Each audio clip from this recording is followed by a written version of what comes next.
Ahead and get started. This quarter, I know we're studying the Judges, and it's a cycle that we know well, but what are the questions we're asking ourselves this quarter as we go through this material? For one, we're looking for what aspect of Christianity as we go through these stories. Where's faith, right? Where do we see faith through this story? Where do we see the struggle of man as we see it evident through the cycle of the Judges, that we still suffer sometimes today? And what questions specifically did we start asking in the last class? Who do you what? What's that? Who do you serve? Yeah. Who do you serve? We started noticing that question there, that word started repeating, talking about looking through when you're reading text, looking for those repetitive words. And we started noticing in chapters 2:6 through 3:6, we started noticing those repetitive words of who do you serve? Or he was a servant of, or he served. So we're going to start asking the question, who do they serve? Who do we serve? Okay, so to start off with, if we start thinking about this, we're talking about judges. When is the first time that we had judges kind of come into this Bible story? Maybe not even the first time, but going back to the days of Moses, what did his father-in-law tell him?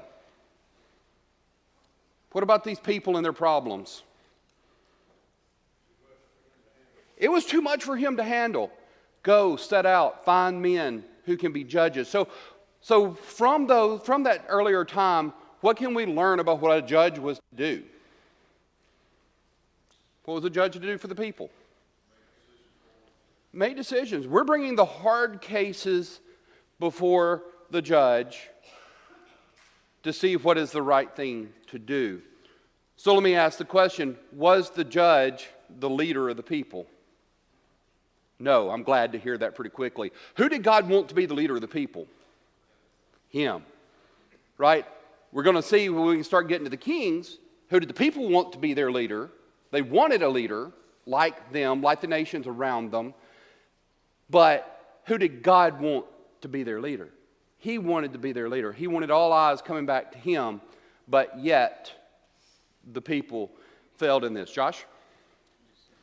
The judges weren't leaders, but they were a representative of God or the leader. Yes. They were not the leader themselves, but they were representing the leader in these cases. So, in Judges chapter 2, verses 16 and 17, a slide that I skipped last time that I wanted to point out as we start thinking about this cycle in this period,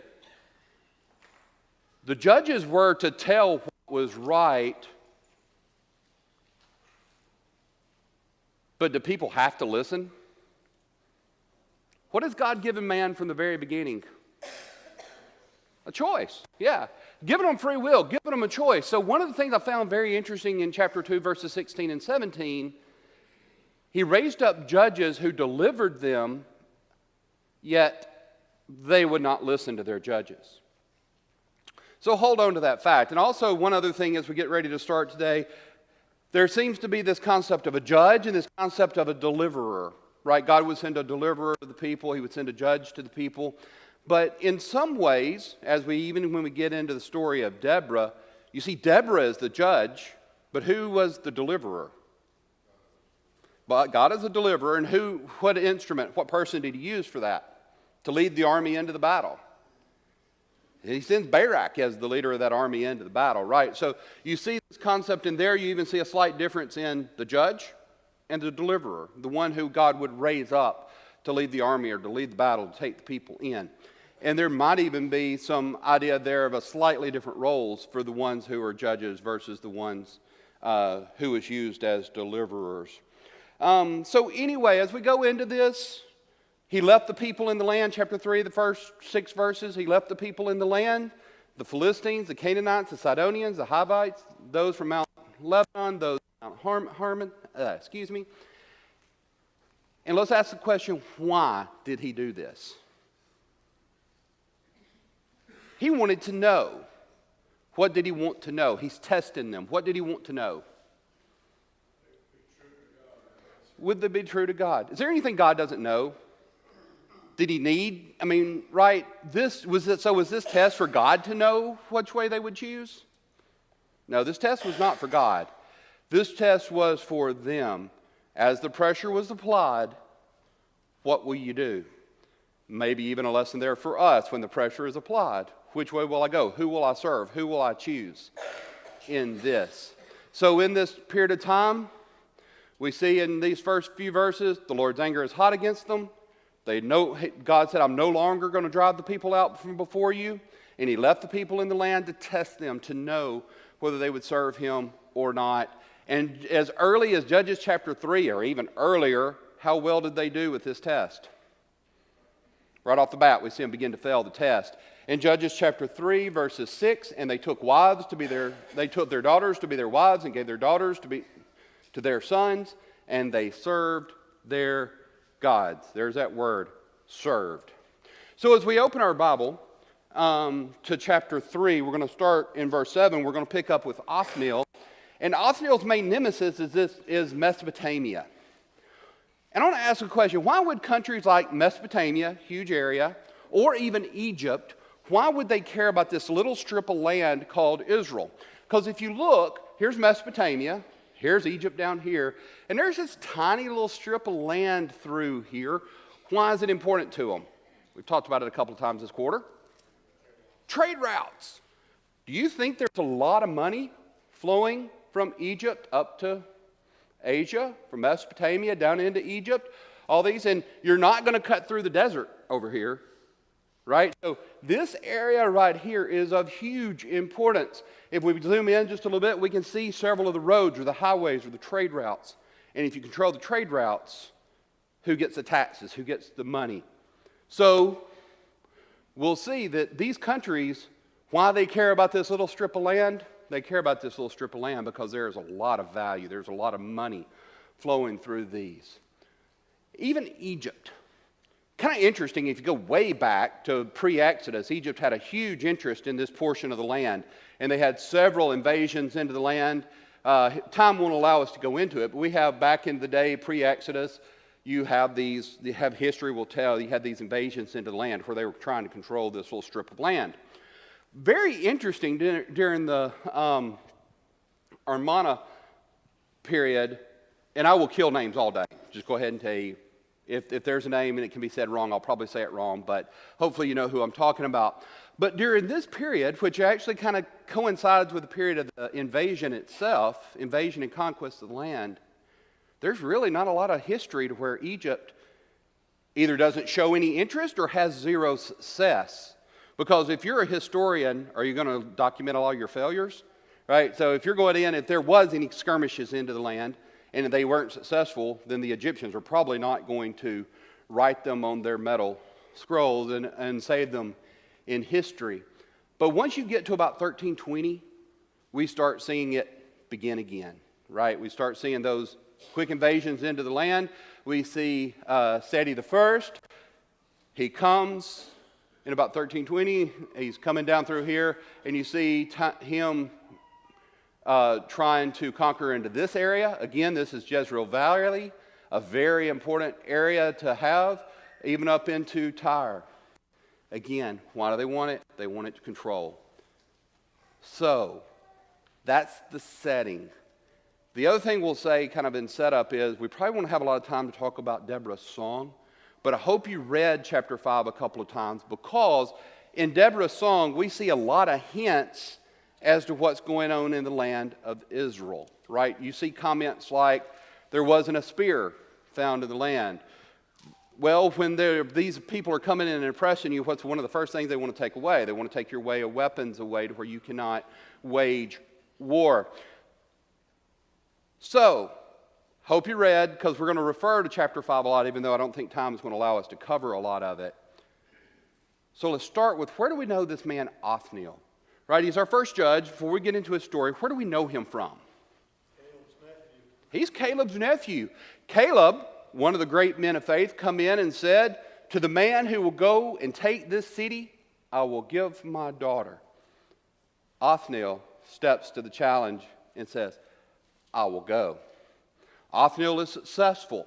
Now, we had a comment, as we started talking about Othniel, we had a comment that was made, a generation died, the generation of Joshua, the generation of Caleb, and there was a generation that come up after them, and what was said about them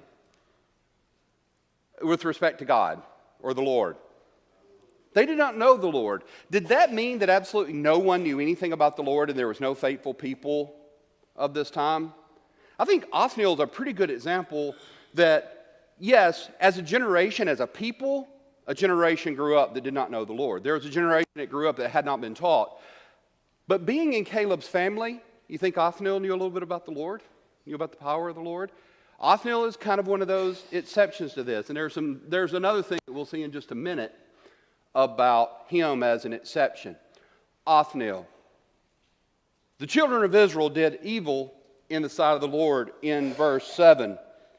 They forgot about the Lord and they served, there's our word again, they served the Baals and the Ashereth. So as we talked about, you've got God, he's got his hands, they have this period of rest, he's got his hands over them where he's protecting them.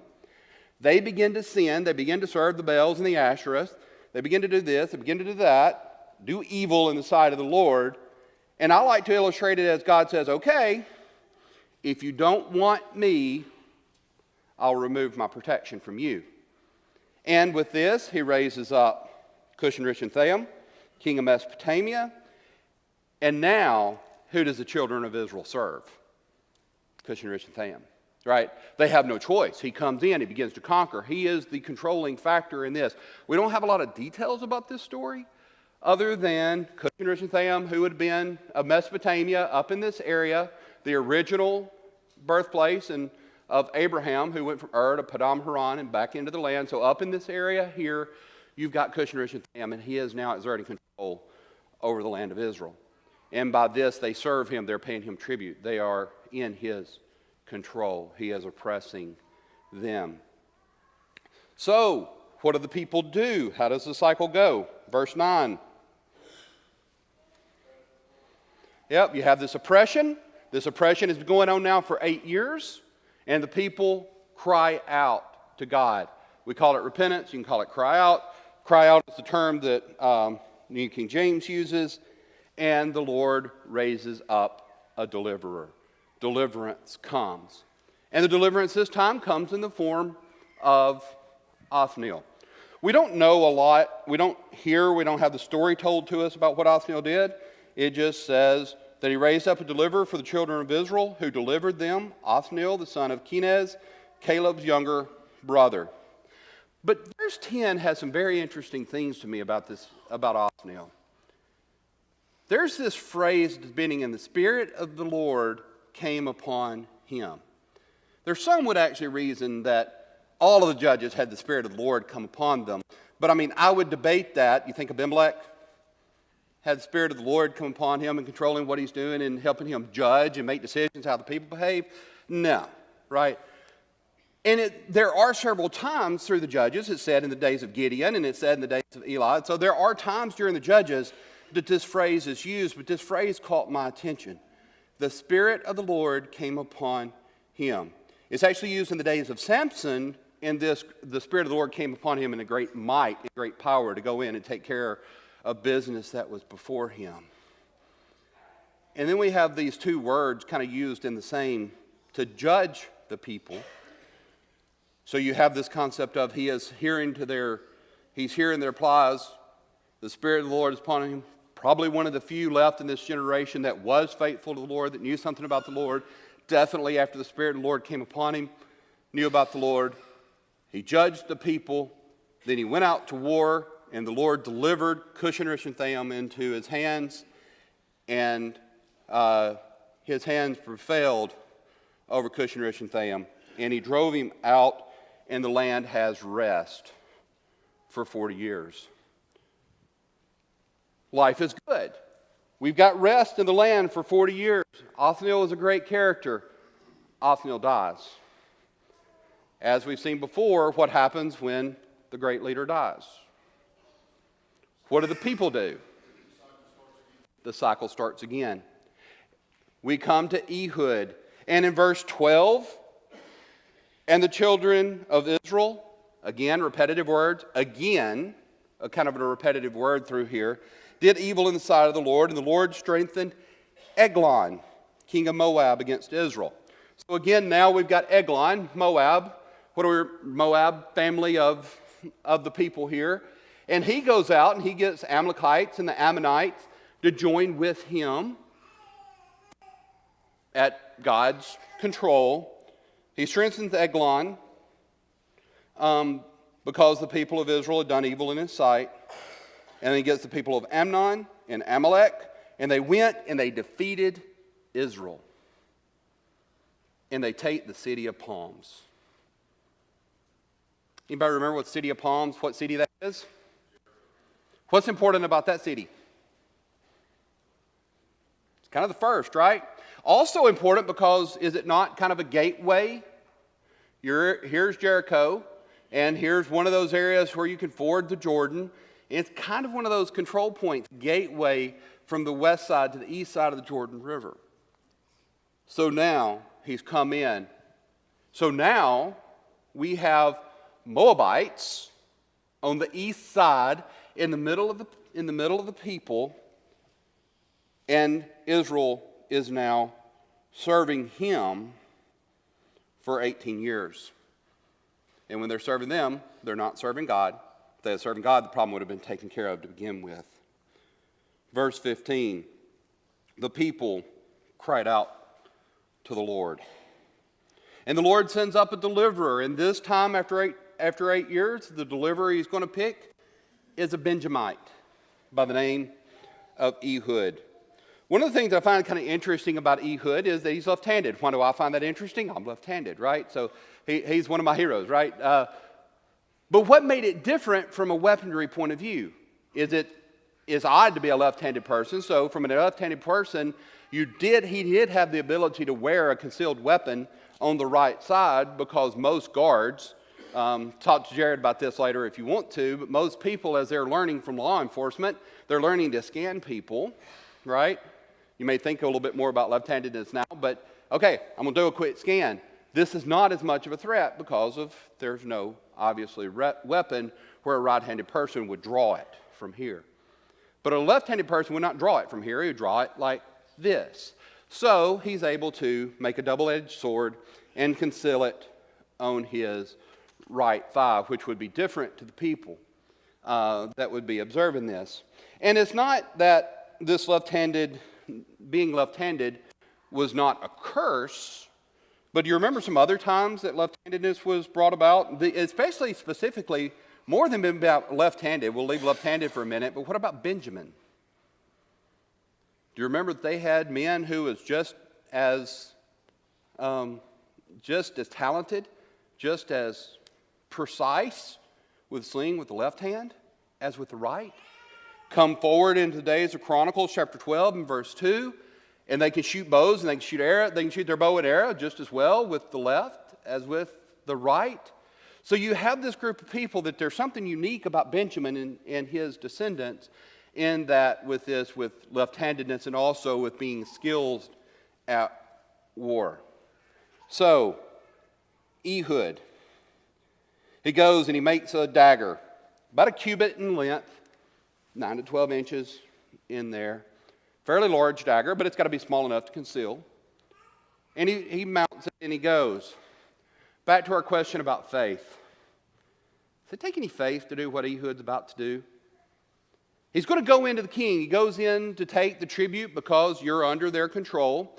They've come in and they've taken this side of the land. Some say Gilgal. I think probably more properly that Eglon had set up in Jericho itself, the city of palms that he'd come in, taken, and defeated. And the people would come to him and pay him his tribute. So there would be a lot of pomp and a lot of circumstance as people would come and prepare the tribute. The courage that it took, or better yet, the faith that it took for Ehud probably to whisper into the ear of one of the attendants. He goes and he takes his tribute in. They leave. He gets to Gilgal, get to the stones, the edge of the city, and he circles back. And probably through whispering in the ear of the attendants, because you typically don't just walk up up to a king, especially if you're the subservient ones, probably walks up and whispers into the ear of attendant. Don't know how the message gets to Eglon exactly. Hey, I've got a message for the king. Is this a traitor? Is this someone who come in to warn me of danger? Okay. Eglon says, I'll let him come in. Could that have gone bad? Yeah, that could have gone really poorly. They could have killed him right there on the spot for even requesting it. He brings him in. I find it kind of interesting that Eglon gives him a private hearing and sends everybody out. Eglon is up in the upper room in a cool place, in a cool chamber, sends everybody out, and he lets Ehud in. Ehud didn't even get out, lock the doors, and get away without them being at the door. So there's no perceived threat here. But again, if you're thinking about this from a faith perspective, what he had to overcome from a courage perspective, there's a lot of things that could have gone wrong at any point in time. Ehud goes and he says, I have a secret message for you, O king. Come down to verse 20. Ehud said, I have a message from who? I have a message from God. Ehud reaches with his left hand. Eglon rises from his seat. Ehud reaches with his left hand, takes the dagger from his right thigh, and he thrusts it into his belly. We see that point being important. And Eglon was a very fat man. I'm not sure, I said I'd give myself a little praise for the left-handed part. I'm not sure what a very fat man would look like, but a very, very large man. To the point that this almost a foot-long dagger would have gone into his belly, hilt, handle, and all. Hilt, the New King James, handle, the New American Standard Version, went in, swallowed up, so to speak. The innards spill out onto the floor, and he falls dead. Ehud, again, where's the guards? He goes out. He locks the door, and he begins to flee. He goes down to Gilgal and back up to the mountain of Ephraim to call the people together. And while he's calling the people together, the guards come back and they find the door locked. Odd. The king has locked the door. But it says, again, American Standard said he covered his feet. We know that from the days of Saul. I think the New American Standard said he was to relieve himself. They said, okay, he's locked the door. He's in his cool chamber. He's locked the door. Is to take care of his needs, as the New King James said, or to cover his feet, or to relieve himself. That's why he's got the door locked. Let's just stay here for a minute. Time continues to pass. He gets more and more worked up, or the guards outside get more and more worked up. All right, this could be bad, but we got to check on the king. They go get the key and open the door, and when they get the key and open the door, they find their king, Eglon, dead. Well, this has bought a little bit of time for Ehud to go back into the mountains of Ephraim and call all the people together and say, what? The Lord has delivered them into our hands. Mobilize the army. Faith? Absolutely. Moab was a powerful nation. Mobilize the army, so they all mobilize and they get down to the ford of the river. Well, meanwhile, while that's going on, I would assume chaos going on in the palace. Find it very interesting that in this story, how many of the Moabites were killed? 10,000 Moabites killed. So that means that at least 10,000 soldiers or 10,000 Moabites, things had gotten so well in Jericho that there was at least 10,000 that was comfortable crossing the Jordan and take up residence in the middle of Israel. This is kind of how bad things had gotten in Israel during these 8 years. They were at the fords of the river. Well, if your king is dead and you're in a foreign land, what is probably your only choice, but the most reasonable option to do? Take off for home. Full speed, fast as I can go, we're taking off for home. And there Ehud had gathered the army. And the people stood at the fords of the river of the Jordan and began to kill, and they killed 10,000 men of Moab.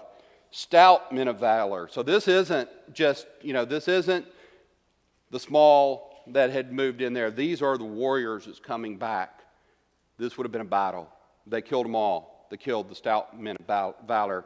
And one of the things that God said he was testing was those who had not fought, had not seen war. They had had rest during their period of life. Don't let these periods of rest escape you. A generation can go by that does not know how to fight, right? We can have a military generation that goes by that's not really tested with fight. And that's what you have. You have this period of time during the days of Othniel where time goes by and the warriors don't know how to fight. Or in the days of Joshua and the people lose the time to fight. 8 years go by of peace in verse 30. So now we've come from Ehud to Shamgar. Very little told to us about Shamgar. Yeah, Brent? I was just thinking, here the people of the land, the wicked people of the land, Israel, who have to drop out. His people turn from him. He uses the wicked nations as a whip against his people. They cry out to him, repent, and then he in turn takes them and destroys the whip that he used. But here God is in control, and he's using even wicked people to punish his own people. And then when he's through with the whip, he does it just like with the Syrians. Yes. Even going back to the iniquities of the Amorites are not yet full. Back to Genesis chapter 15 when they come back in and take the land. Very good point Brent's making is there are times that God, he said, here you have his people are doing evil, and he takes and he uses a foreign nation as a whip to chastise his own people. But they're not holy themselves. So when time passes, he in turn judges the whip or takes care of the whip or the iniquities of the whip, as you would say. Shamgar is one of those that we kind of learn from the days of Deborah and from the song of Deborah. One of those important facts about Shamgar, which is just a couple of verses here just one verse actually, in chapter 3. But in Judges chapter 5, 6 through 8, in the days of Shamgar, the son of Anath, this is Deborah talking. The highways were deserted. The travelers walked along the byways. The village life ceased. It ceased in Israel until I, Deborah, arose a mother in Israel. They chose new gods. Then there was war in the gates. Not a shield or a spear was seen among the 40,000 in Israel. What a horribly sad description of the state of affairs in Israel. Did they have any control? No, they were completely oppressed, right? There's not a sword or shield that's seen among them. They're under complete control. This was ended by Deborah saying, until I, Deborah, a mother in Israel. We'll come back to that phrase in a minute. But the highways were deserted. The travelers, they walked along the byways. The village of life ceased in Israel. Do you have anything that you bring to mind to describe to you what this would look like? I almost think some of the recent images that we have seen of what Russia is doing. Somebody help me, I'm gone completely blank. Ukraine, thank you. You know, some of the images we see in Ukraine. Is it safe to be out in the streets? Is it safe to move around? So, probably doesn't look the same, but that's kind of the imagery I use, and we can go back generation to generation and we can see different things. That's probably the most recent one. What about day-to-day life? If you're scared to leave your house, are the merchants selling a lot? So it's hitting every aspect of Israel. Their economy is probably suffering. Their life is fearful. How's it going for them serving the Baals and the Ashereth? Right? You would almost think, can't they see this? But before we get too hard on them, let's ask ourselves the question, can't we see the dangers, the pain, the problems it causes when we serve the Baals and the Ashereth? You can replace Baals and Ashereth whatever you want to for today, whatever idols you want to put in there for today that takes our society away. The trouble that comes when you leave God and serve your own gods or the gods of the making around you. But that's the situation, and with that we have Shamgar. Not really said how it happened or how it transformed. It just said Shamgar, and after him was Shamgar, the son of Anath, who killed 600 men of the Philistines with an ox goad, and he delivered Israel. I've got this one up. I should have brought up an ox goad, and I forgot that's the one picture I took out, but think of a billy club, right? Is a single man going to take out 600 with a billy club? And one, probably not in one setting. This is all we have about it. So I imagine it happened in smaller skirmishes where he would take out a group, and then he would go into another area where there's a large Philistine population. Here in this area right here, it would have been going on down in this area where all the Philistines was, in Gath and Ascalon and Ashdod, down in this area. The skirmish would break out. He would take care of business. And it just says he killed 600 Philistines with an ox goad. So you have this man, this small story. But hopefully in this, we're seeing, geographically, we're seeing Edom, Ammonites, Amalekites. They're coming in from over here on the east, right? Now with Shamgar, where's the trouble coming from? The west. What about with Othniel to begin with? You've got Mesopotamia up here at the top. Where's the trouble coming from for Israel? Every direction. What is life like to live like in an area where trouble's coming from? Absolutely. North, south, east, and west. There's no peace. There's no part of the land. And just because these things are happening in one part of the land while this is happening in the south, yes, Asher, Naphtali, Issachar, Zebulun in the north, probably not as affected. But they are all affected by their own trials as we go through. And then we pick up this terrific character in Deborah. She described herself in that song as a mother of Israel. She was a prophetess. We find it, we can't help but to say this is one of the times where you have a judge, but the judge is a lady.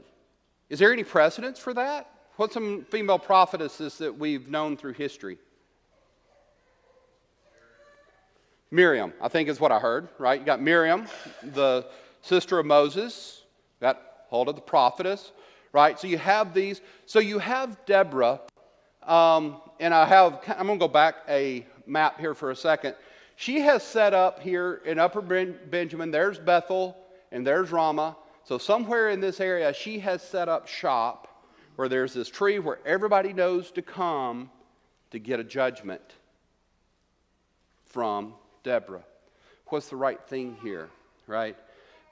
She would answer their questions. She would give them a judgment. She was a prophetess, which means she could get the right answer from God. So when Ehud was dead, the children of Israel again did evil in the sight of the Lord. We see this cycle start over again. The cycle begins, chapter 4 and verse 1, we see the sin kick in. Now, the Lord sold him into the hands of Jabin, the king of Canaan. He was up in Hazor at the top, so here's where his headquarters would have been. And that title, Jabin, probably a title more than a physical name.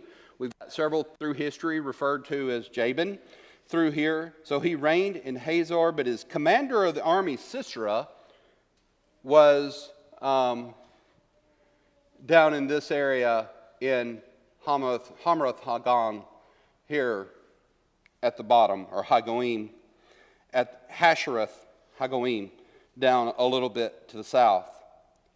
In verse 3, the children of Israel cry out to the Lord. So here, we got the children of Israel crying out to the Lord, and they're scared. Verse 3, 900 chariots of iron, and for 20 years, he's oppressing the people.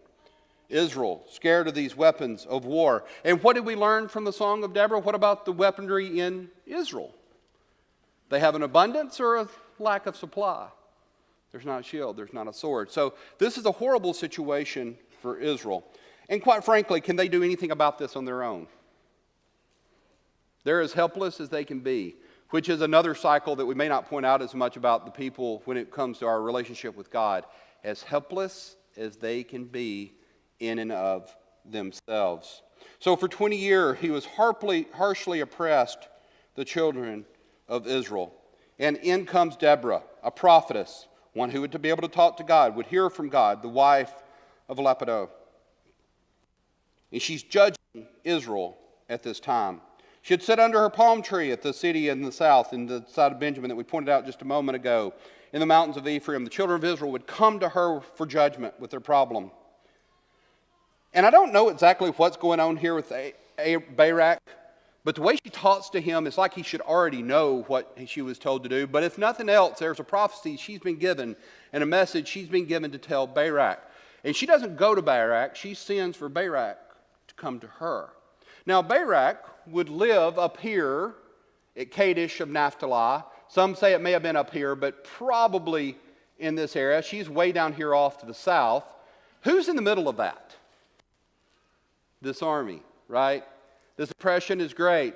Come down here. She sends and says, come to here. Her first words to him in verse 6, has the Lord God not commanded? I read that to say that he should have known this command, but again, it could be just stating this is the command. What is the command? Go and deploy the troops at Mount Tabor. Take with you 10,000 men of Naphtali and the sons of Zebulun. All right, go home, get the army together, get 10,000 men, and go take care of this. What's our key ingredient this quarter? Faith. What indications do we see about his faith? He's struggling, right? I will go if what? If you'll go with me. In how many, I wish time would allow us, but how many ways does that defy logic? Right? You think about warriors of that time. No offense to the ladies in the room, but you think about warriors at that time. How many warriors would have said, okay, I'll go to battle, but if our greatest warrior, this lady, our greatest warrior goes with me, I'll go. Is that what he means? Probably not. When he's taking her as judge with him, it's almost, in some ways, I picture in my mind like taking the ark into battle. God will go, if you'll go with us, God will go with us. And she says, okay, I'll go, but if I go, what's the side effect? You're not going to get the credit. A woman's going to get the credit. One might read that her being the woman, but what does it mean? Who gets the credit? Deborah gets the credit.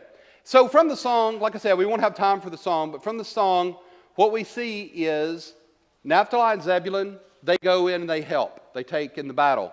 We also see that Ephraim, Benjamin, Machir, which is the Manasseh on the west side, they go in and help, and Issachar. So inside the blue circle, these are the ones that go to battle with him. But we also see some that are rebuked inside the red. Dan, he stays with the ship. Asher, they continue to take care of the ports. Reuben is just sitting around thinking about what should I do. He's contemplating in his heart, what should I do while the whole war is going on. And all of the Gad and Manasseh on the west side are rebuked for staying home during this time. So there isn't just these two that go, but, so there's a picture of Mount Tabor. How does God save them? Rain, right? We learned this also from not from the narrative, but from the song. From Mount Tabor, you see the huge Jezreel Valley, and it's still to this day when the rain would, in the rainy season, mudslides would hit. How well does a chariot fight? When it's muddy, a chariot is of zero value. The mud hits, the chariots can't move. Israel has a great slaughter. Every man of Sisera is killed. Sisera jumps off his chariot, begins to run on foot, finds his way to Jael, who says, come on in. Her husband, a friend of Jabin. Come on in. I'm thirsty. Can you give me some water? I'll do you one better. I'll give you a rug to cover up with, and I'll give you some milk to drink. A rug to cover, milk to drink, lies down to sleep. And then it says she sneaks up, or she softly walks up to him with a tent peg and a hammer in her hands and drives it through the temple. And not only just through his temple, crushing the temple or the skull, into the ground beneath. So this lady had a mighty blow as she drove the stake through his head into the ground below. And he was dead. And Israel was given relief for the rest of that time. They were given peace, we see in 5, verse 31, for 40 years after that. What will they do with this area of peace? Will they repent and stick with God? Or will they continue the cycle? Micah will pick that up next Lord's Day. Thank you for your comments.